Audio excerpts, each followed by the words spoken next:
Hi, I'm Dave Grohl from the Foo Fighters, and it's an honor to be here. And I'm going to tell you the story of our song, Everlong. Everlong was written, I think, in 1996, probably in the winter of 96 when we were making our second album, The Color and the Shape. You know, if you've ever been in a studio with a band for a long period of time and you're recording multiple songs, there's a lot of time just sort of sitting around waiting for something to happen. And in that time, I remember sitting in like an isolation booth, looking out at the other guys in the band, waiting in between takes to play. And it was at a studio outside of Seattle called, I think it was called Bear Creek or something like that. Kind of like this weird house and barn outside of town. So I was sitting in the isolation booth waiting to do a take of another song, and I just started playing this chord. Now, I'm not a trained musician, so I don't know what that chord is. I don't know what you would call it. I can't read music. I'm not sure. But I immediately was like, oh, that kind of sounds like Sonic Youth is the first thing I thought. One of my favorite bands of all time, Sonic Youth. I'm like, wow, that's such a cool Sonic Youth chord. So I was kind of playing with it, and then I kind of realized, oh, well, I could do that as well. What's that chord? No clue. Don't know what it's called. Don't know anything about guitar. But I realized you could sort of move it around. And so in between takes, I would kind of mess around with this thing, strum around with it. Now at the time, I was breaking up with a girl that I had been with for a while. So I was sort of in the middle of this intense emotional period. And for whatever reason, the emotion or the feeling I got when I would play this succession of chords sort of touched on whatever that emotion was. So we continued recording. In the meantime, my relationship ended, and I was in a very difficult place. I remember it was right around Christmas. I went back to Virginia, where I grew up, and at this point, the song had sort of evolved into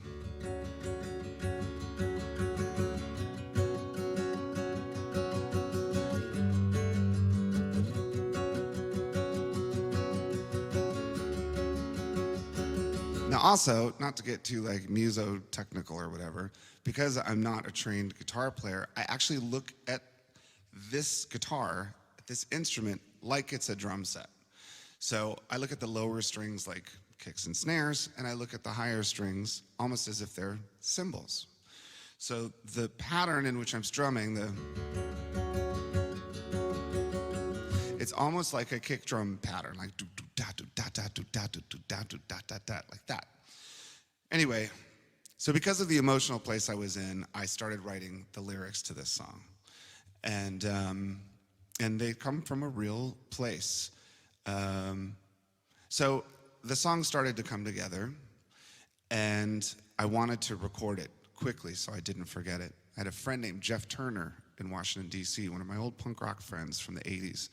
He had a studio next to this great bar called the Black Cat on 14th Street. And I said, hey, could I come in and just do a demo really quick? He said, sure. And without having it fully formed, I just kind of went in. I put down a drum track. I put down the guitars and the bass, and I sang it into a microphone for the first time. And it did seem to make sense. The lyric and the melody at the time where I was emotionally, it all made sense. And I think that that's what songs should be. They should be something that not only the tone or the melody or dynamic of the instrumental, but also the lyric match in a way that it represents how you feel at that moment. I recorded the song and I brought it back to the guys. I remember actually I played it for Thurston and Kim from Sonic Youth because I was deathly afraid that I had just totally like ripped off the Sonic Youth song somehow. And I said, oh, listen to this thing I just recorded. And they listened. I said, listen to this demo that I did. And they said, why is that a demo? Why isn't that the album? And it just felt so off the cuff and unofficial. I considered it to be a demo. We went in and we re-recorded it. And that's the song that you hear on the radio today. And, side note, I never considered doing it acoustically. I thought it was a rock song until I think it was the first time we did the Howard Stern show. Howard Stern loved the song. And when you do the Howard Stern show, it's 6 o'clock in the morning and you don't want to touch an instrument or just get close to a microphone, but he asked that I play it acoustically. And so I did. And in a way, it gave the song a whole new rebirth. This is long after it was released, I think, but it gave the song kind of a whole new life. Because I think sometimes when I do it this way, it really does peel back a lot of the bells and whistles and the other noise when it's just the lyric and the guitar and my voice. I think it kind of makes the song feel the way I had always wished it felt. So I'll shut up now. This is a song called Everlong.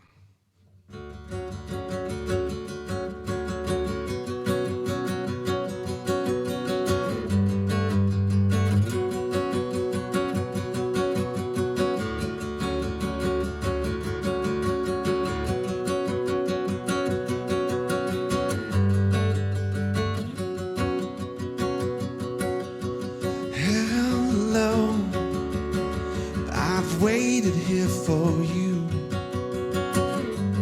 Everlong. Tonight, I throw myself into and out of the red, out of her head, she sang.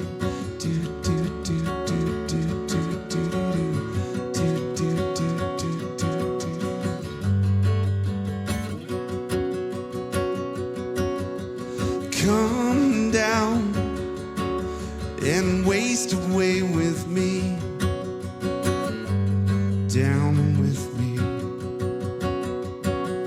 Slow how you wanted it to be. I'm over my head, out of her head, she sang.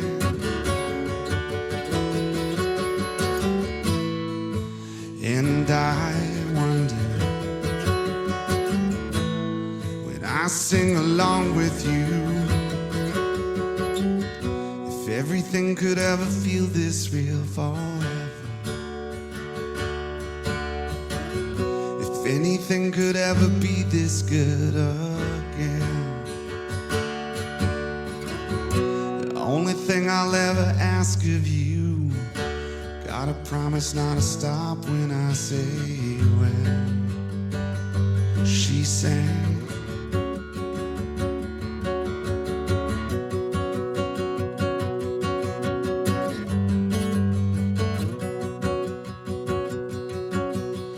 Breathe out so I can breathe you in and hold you in. And now I know you've always been out of your head, out of my head, I sang.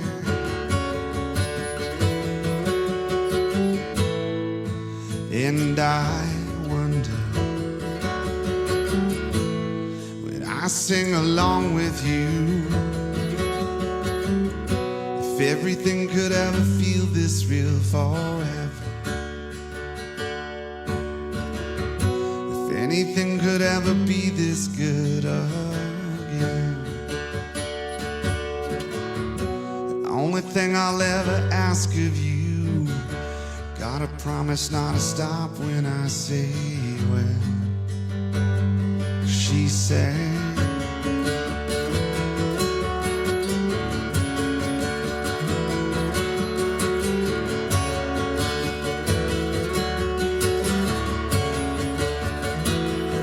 and I wonder when I sing along with you, if everything could ever feel this real forever, if anything could ever be this good again. Only thing I'll ever ask of you, gotta promise not to stop when I say